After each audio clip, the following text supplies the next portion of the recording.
Argentina's central bank devalued the official peso 19% in January and pledged to keep the currency at 8 per dollar. But is this an individual goal or part of an economic overhaul going on in the Latin American country? Italo Lombardi is down the line to share his insights. Italo, earlier this month, Argentina's blue chip peso closed the gap with the official rate to the narrowest since December 2012. Now, despite being unexpected, analysts have said it seems like the central bank's measures are being effective in bringing down the black dollar market. But how sustainable do you think this will be? And are we seeing this filter through into the larger economy?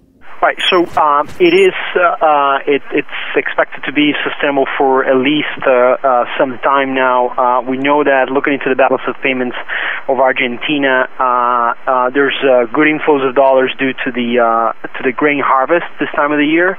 So the situation in the FX market should be relatively calm over the next couple of months. But the underlying pressure still remains. The measures that they implemented to calm down the black market were effective, and so far there have been good to maintain the situation, and that's something very important because if you have a parallel market escalating, you very likely get some contagion to the official market, and then it becomes unsustainable, right? So for now, we think the situation is relatively under control, but down the road, we cannot rule out further, devaluations by the central bank as reserves starts to fall under pressure again. Fernandez has enacted a number of economic decisions which seem to depart from the populist policies. Officials played down quite emphatically any talk of reform, but business leaders are convinced the government has no choice but to move further away from the economic model of the last few years. How far do you think they will go? Well, it's true. It's apparently, she realized that the model that was being used was unsustainable, and this all came when reserves started to fall to a level that started to threat the ability of Argentina to pay their debts going into 2015, to the point that some people started to question if it was sustainable for Cristina to stay in power. So we see the administration backing off a little bit in some of their prior stand and taking a little bit more of market-friendly measures right now.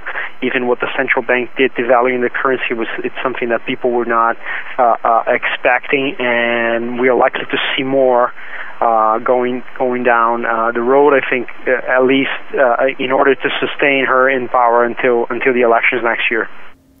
Meanwhile, ratings agency S&P expects the Argentine economy to contract this year, while its inflation continues to climb. What is your outlook, and what would you pick out as the main drivers and risks affecting the Argentine economy over the coming quarters? It's true. We are expecting a contraction in the economy. How inflation is running at something around 35 or 40%. Of course, we had a one-off due to devaluation, and we're expecting inflation to come down a little bit, but still running at very elevated levels for any standards. The economy should contract by at least 2% this year, if not more. Even though it's kind of hard to measure since the statistics are not that reliable in Argentina.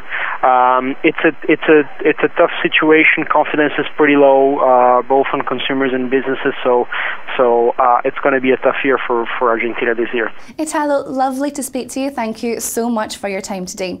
Well, viewers, that's all from Italo and myself for the moment. But make sure you click back to the website for the hourly updates and exclusive interviews. Goodbye for now.